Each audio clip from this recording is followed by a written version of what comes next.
Good morning mga kalog. Magbabanlaw ako guys. Naglalaba ako guys. Samahan niyo ako guys. Time is 7 o'clock. Samahan niyo ako guys ha.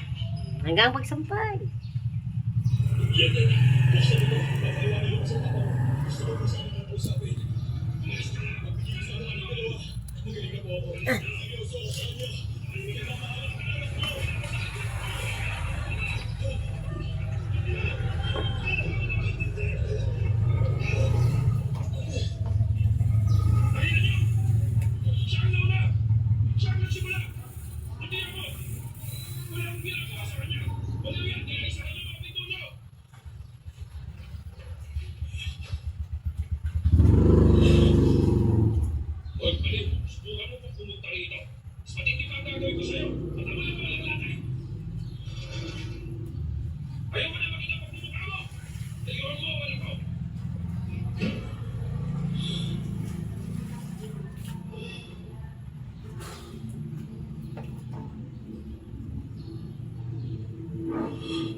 Guys,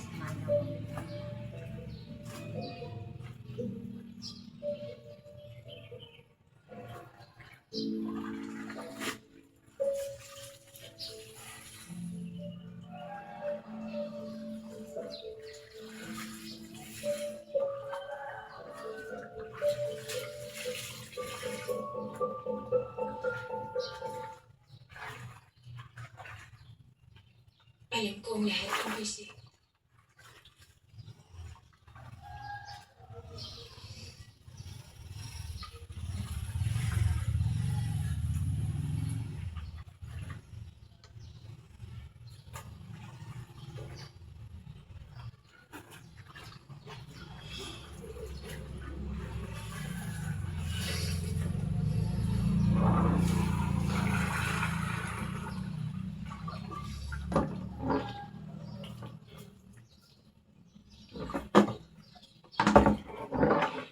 down guys.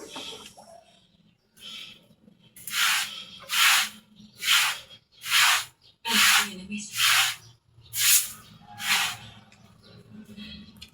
kita.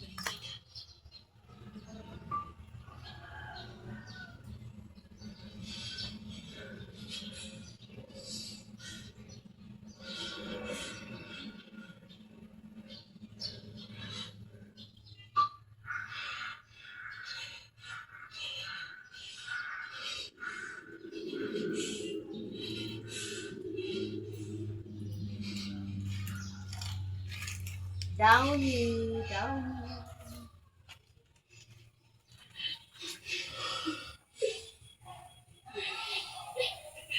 Huwag mo akong iiwan.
Taon-taon na siguro.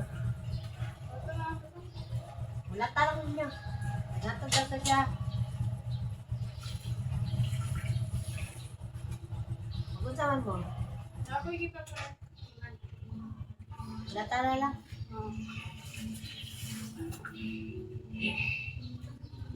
Magpahinga ka muna. Pasok niya, oh. Hirap eh.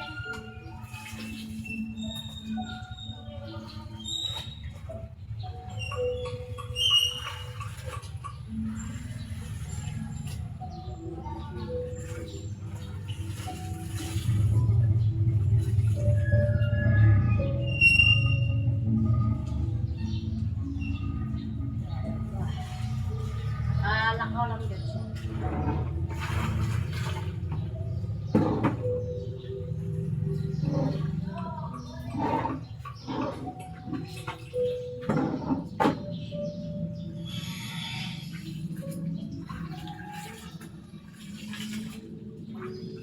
The train is now approaching its destination. Next stop is Chancellor Station.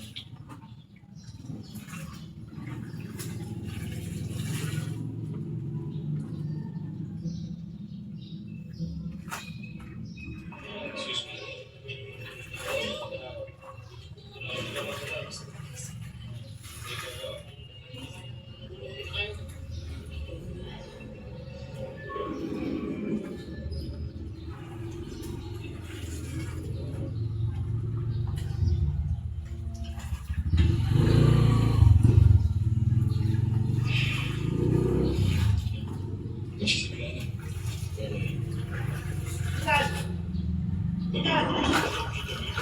Kailangan ba natin pumunta sa research lab? Binanggit na ito ni Lilo. Gusto ko siya.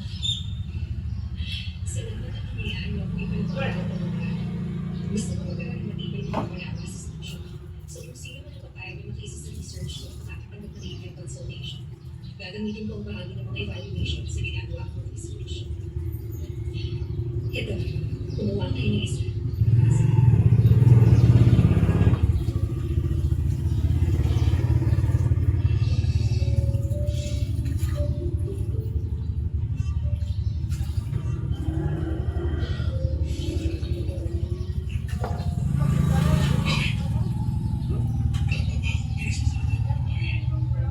Well, isang postgraduate student. Gusto niyo tayo pag-aralan bilang research sa ating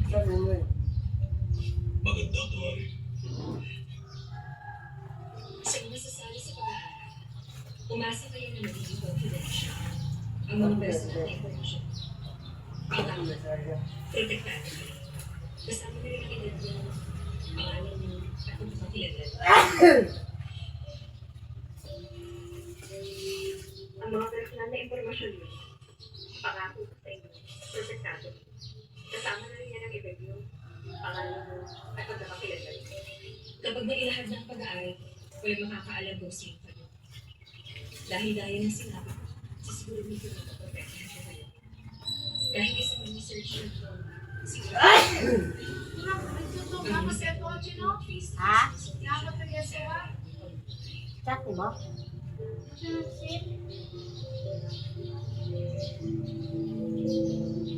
Wala ko kabalo kay ingan na siya. Ihat ka kaya na ako na eh. Taon-taon, baka ulit. Balik kira ko niya. Kukuhan ako rin na. Ay, may poster. Ang kwento sa mga anak na, ano ba yung sa kawa?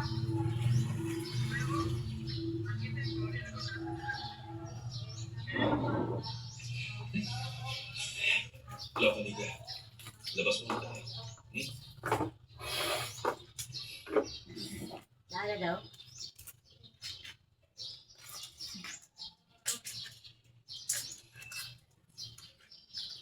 Kung gusto niyo makibahagi sa pag-aaral, mag-sign lang kayo ng information. Minahon ka lahat.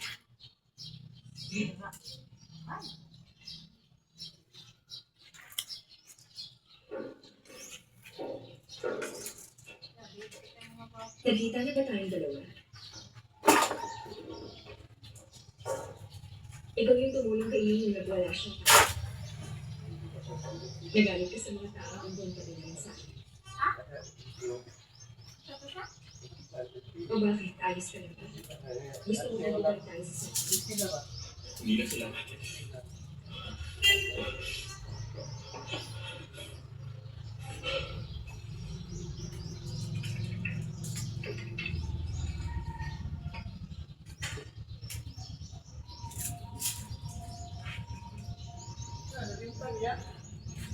Ang plano, may karoon din niya kwaon.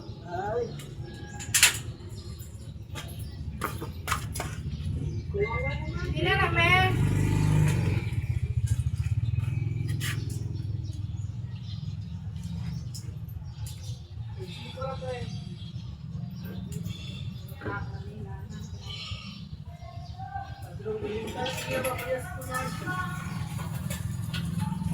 Isa sa pero tuwi. Pinagmumulayan sa sarili. Ito ka oras na kanya, men. Yung uhulog ang isang pasyente. Dara ko direct eh. Kaya paggabi akong duty. Okay, alam mo isa.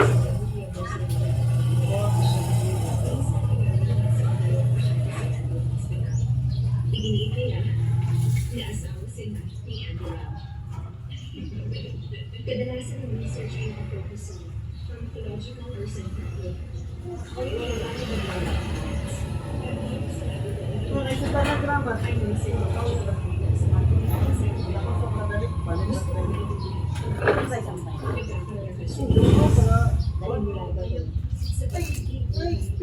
Ayaw mo?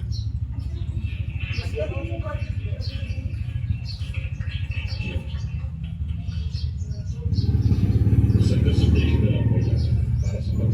Alam ko gusto ko pa. Hindi naman ako ang member niya. Ano ba siya sa akin?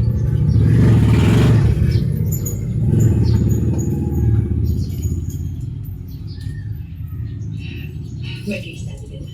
May tinutulungan ako skits of patient at counseling center niya na i-refer ang mga mentally ill patients na isa. Hindi mo maintindihan. Nagtataka ako, hindi ka naman ganito maslow. Sa tingin ko, ang ibig sabihin ni Dr. Fu ay kung may nakalap ka ng kaso na susuporta sa thesis mo sa erotomania. Wala ka. Pero nagsisimula 30 years na akong doctor of psychology. Humigit ko nila 1,000 pasyente na. Ang nagamot ko, pero wala pa ako nakitang kahit isang erotomania. Mag-submit ka next year pag nakakita ka ng aktual ng kaso. Hindi ko pa hihintulutan ang topic na to. Pag nakahanap ka na sa katay mo,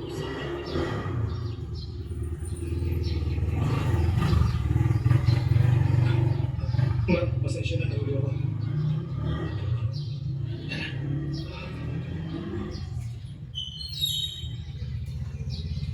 Magtatanong ako sa mga kaibigan ko kung may bagay na case para sa'yo. thank you, sir.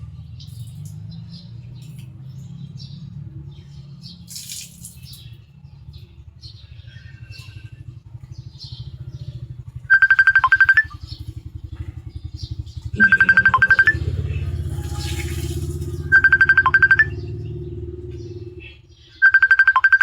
Sabi ko mabubukas na yung sarili natin sa ito. Kukunin ko na ang susunod. Akin na. Ganun na lang ba talaga yun ha? Pinapaalis mo na. Maraming bagay sa mga wala kasi ang susunod.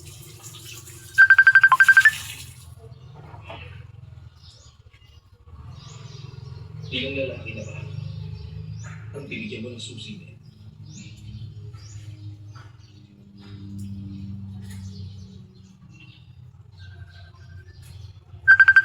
Kaya nakabang kayo ng decision. Una sa mga, hindi naman nagmamadali. Magtatanong muna ako sa mga doktor na kaibigan ko kung ano ang maganda. Ay, yung research assistant ko na trip na. Dami kong tambak na trabaho. Pwede akong tumulong sa'yo. Talaga. Quantitative research yung kailangan ko. That's the first level of research. Pag-iisipan ko. Mauna na ako, sige.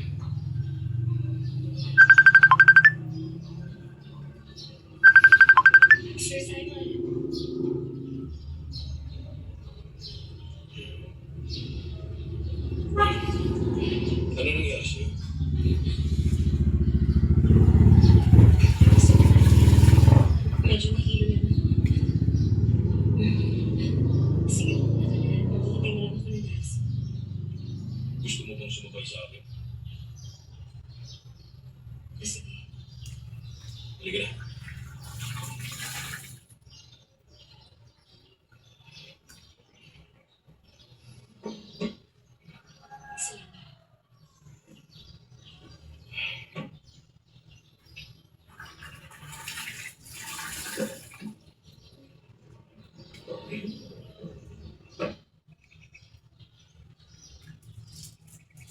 Magkita ulit tayo next week. Oo, sige, salamat, Miss Yip. Bye-bye. Hi, Doc. Bye-bye. Okay. Gusto ko sanang sumali sa research mo. Open ka ba? Nakita ko sa sarili ko na nagiging din. May nakakabuli sa akin kaya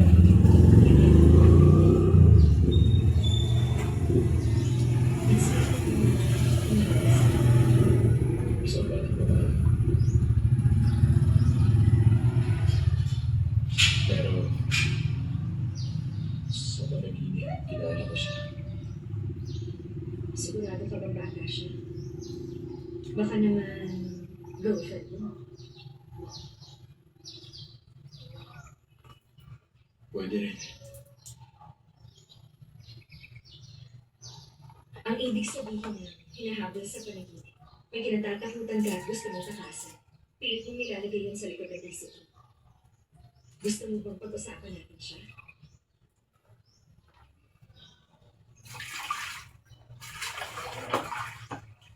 Sa totoo lang, ang counselor mo, kahit gaano pa kagaling ang coach mo, kung ang player naman hindi nagko-cooperate, bali wala na ng buong laro. Guys, tapos na guys. Sabihin kita.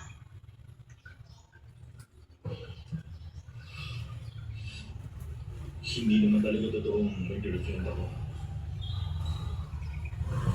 Wala nang isang babae sa ako. Nung nag-relax ako, nakita ko siya kung naging kami ng dalawa. Ano sa tingin mo, baliw ba ako? Hindi. Hindi ka ba nai-imagine ko kung meron ka na stress dahil sa kakaisip sa mga. Lahat naman ng tao So, naranasan, lalo na pagdating sa pag-ibig. Iba-iba nga lang ng sithi o lakas. Ang iba hindi at dramatic, pero sa iba normal lang. Dahil ito naman ang pinili ng pag-usapan natin. Pwede bang ikwento mo mula sa simula? Isa natin guys. Subject mo tayo. Kwento ko lang yung gusto mo.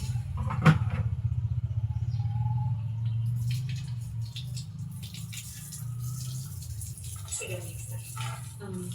Ituloy natin sa susunod na session. May mga halaman ako para sa'yo. Isulat mo ang naging pakiramdam mo habang nag-date kayo ng girlfriend mo. Editaryo mo lahat.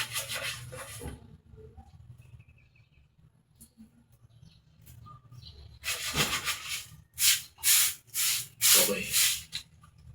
Susubukan ko.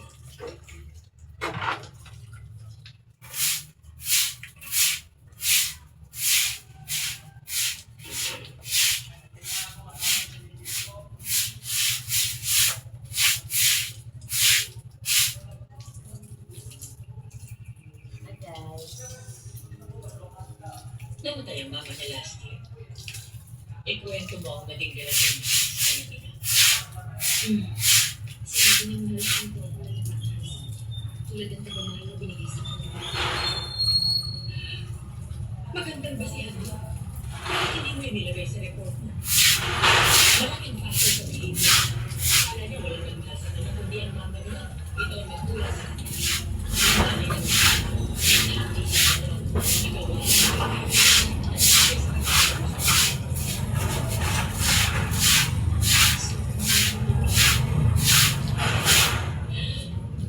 tingin ko pareho kayo nilang pinagdapat. Pinagmalupitan ka noon ang mama mo. Ang sabi niya sa'yo, hindi ka mamahal. At wala rin magmamahal sa'yo. Guys.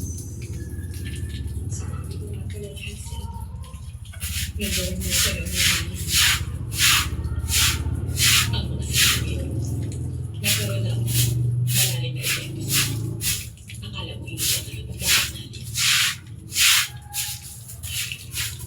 Bilang doktor mo, hihilingin ko sa sabi mo sa ginagawa mo. Dr. Fu, ay, nagpasya lang tayo ng signal. Sorry, Mami. Sobrang busy ako. Marami ka kasi magbuka sa counseling center. Yun na. Si Dr. Chan. Estudyante ko siya. Hi. Hello po. Akala ko siya. Yan ang nagtuloy ko sa kanya. Invited po kayong dalawa sa opening ng center ko. Wow, salamat. Oo. Thank you. Okay. See you. Bye. Sigurado marami ko po rin si Dr. Chan. Para sa counseling. Tinatanong niya ako kung sino magagaling na kailangan. Hindi ba? Guys, pasok na tayo. Tapos na tayo guys sa laba. Ayan eh. After the graduation course, Di ba? Ito guys, kumain tayo.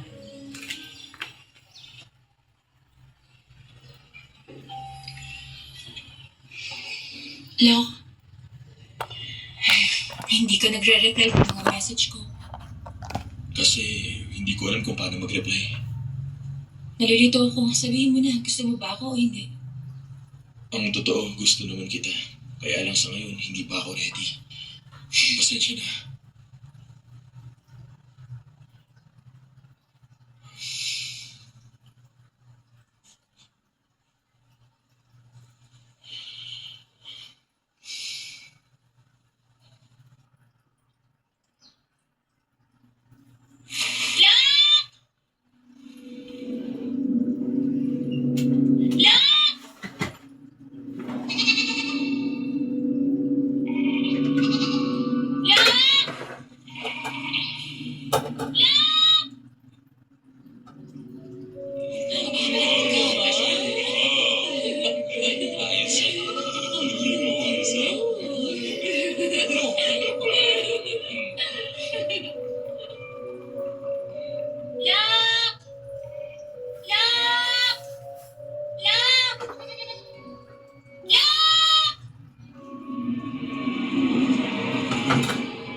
Maganda, bakit hindi ka magsulat ng marami? Kulang ang oras ko. Kain tayo. Pag iniisip mo ang panaginip mo, nasistress ka ba? Hindi ako nasa-stress dahil iniinom ko ang gamot ko. Kaya alam kong magaling na ako. Hindi kayang gamutin ang kahibangan. Ang pag-inom ng gamot ay hindi nangangahulugang magaling ka na. Tulad ng panaginip, hindi man ito totoo, pero ang takot at pangamba sa isip mo, totoo yun. Kain tayo.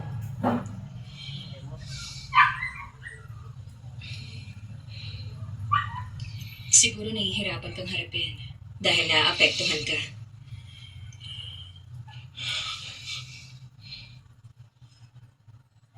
Lagi kong sinasabi ng malaki na itutulong ng counseling. Ako yung batang Kain tayo. laging binubugbog. Pag hindi ako sumunod sa gusto ng mama ko, parurusahan ako at huhubaran sa kalsada. Madalas patatayuin pa niya ako sa labas namin. Kaya ayun, pag-uusapan ako ng mga kapitbahay namin at pagchichismisan. Matagal ako nakarecover at ayoko talagang pinag-uusapan niya. Hanggang nag-college ako. At inulungan ako ng professor ko. Bigay sa akin ng mama ko ang bracelet na to. Tinago ko, ayokong makita. Pero pagkatapos ng counseling namin, pinatawad ko ang mama ko. Saka ako nagkaroon ng lakas ng loob na isuot ito. Kasi hanggat hindi naghihilom ang sugat mo, mahihirapan kang magpatawad. Kaya kailangan mong maghintay para tumibay ang puso.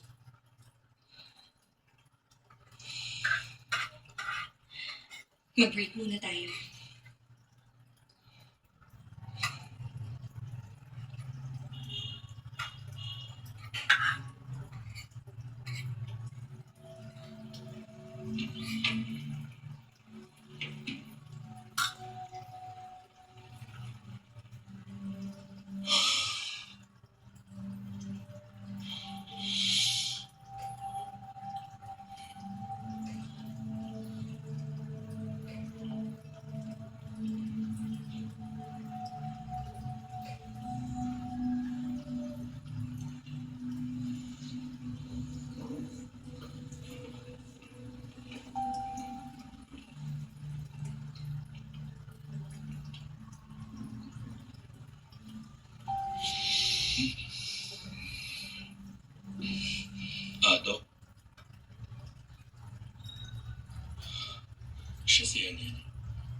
Victor.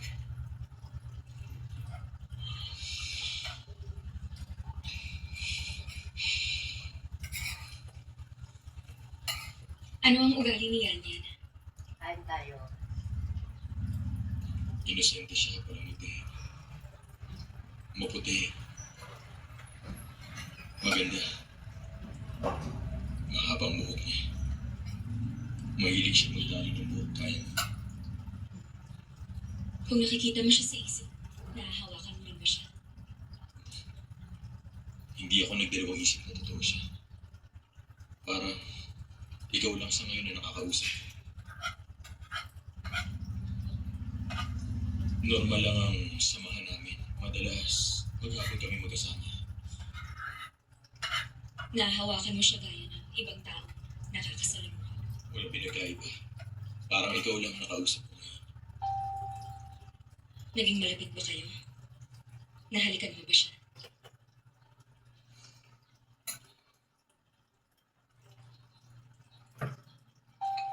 Nahihiya ka ba? Kung ayaw mo na siyang pag-usapan, palitan natin. Hindi, ayos lang. Oo naman. Nahalikan ko na siya. Hindi ka ba nagbalak na palalimin ang relasyon niyo? Oo, pero hindi ko na siya tinanong sa ganyang mga bagay. Ang ginawa ko na lang, Nagsarili ka.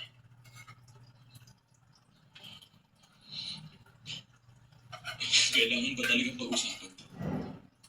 Normal lang na pag-usapan ng sex. Kasama yun sa bahagi ng buhay. Pero kung hindi ka komportable, pwede na tayong tumigil ngayon kung gusto mo.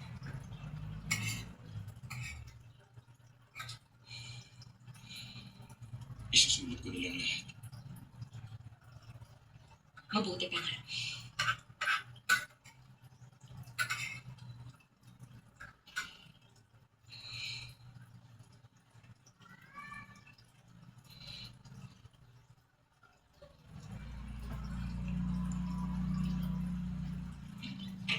Bye. Bye.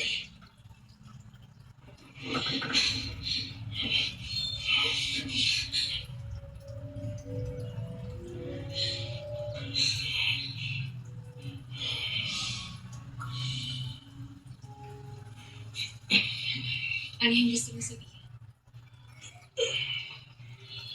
Natawa si Dr. Fu sa dissertation mo kagabi. Sabi ko na sa'yo, magugustuhan niya. Pagka-graduate mo, siguradong matutulungan ka niya. Makakuha ng trabaho. Matatapos na ang research data na kailangan mo. Ihanda mo na ang unang payment ko kasi kailangan ko na. Ang bilis. Hinanda ko na ang pera. Ibibigay ko na para ma-advance mo na.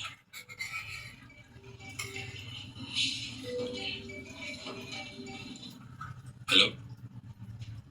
Kasama ko pa ang estudyante ko. Bakit? Wala pang mama mo dyan. Pambihira.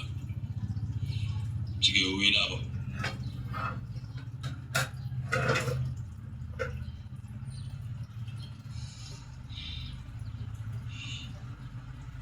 Hello? Hello? Si Joe to. May appointment ka ngayon kay Miss Yi. Asan ka na? Sandali lang. Gusto kong kausapin ni Miss Yi. Ito. Hello? Hello? Binaba niya. Pasensya na, Dok. Minsan talaga ganyan siya. Pero huwag kayong mag-alala. Tatawag ulit yun.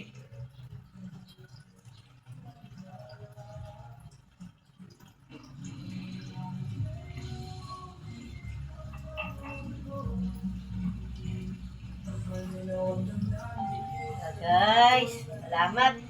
Mag-bye-bye sa aking vlog. Nasunod naman. Bye-bye.